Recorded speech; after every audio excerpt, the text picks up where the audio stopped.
The rodeo's roots run deep in American culture, but you might be surprised how deep those roots are planted in African American culture. WAAY 31's Chris Tatum introduces us to some rodeo legends you probably never heard of.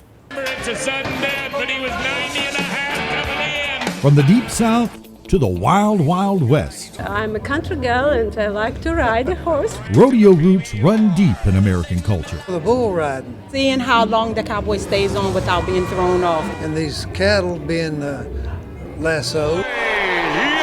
The theatrics, the thunder, the thrill.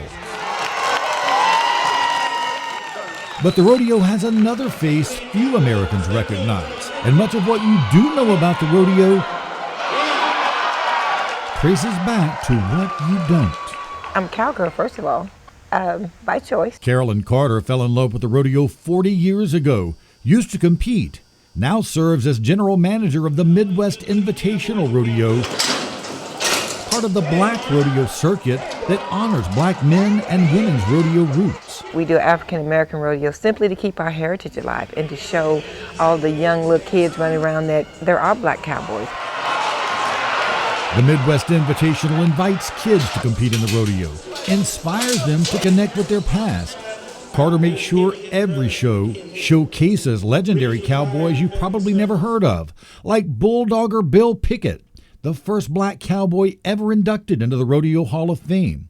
Nat Love, better known as Deadwood Dick, a former slave who gained post-slavery rodeo fame. And Bass Reeves, the first black U.S. Marshal west of the Mississippi, who single-handedly rounded up more than 3,000 outlaws, and who many believe Hollywood based its Lone Ranger character on. That was America whitewashing Bass Reeves because they took his character and everything he had done, his whole history, his life history, turned it into a TV show and called it The Lone Ranger. You know, there aren't a whole lot of documents on those black cowboys. Try as he may, Dwayne Coleman admits it's hard to nail down the whole black cowboy story.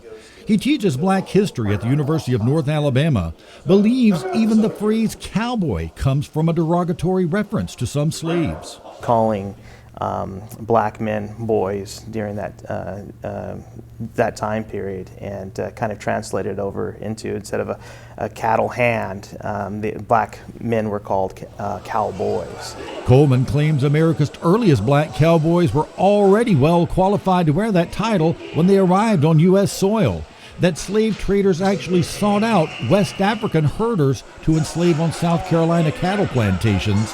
And as for Hollywood's portrayal of cowboys and the white-faced Wild Wild West, There was a mixture of black men, indigenous people, women, Mexican people who helped to create the West that we know today. Chris Tatum, WAAY 31 News.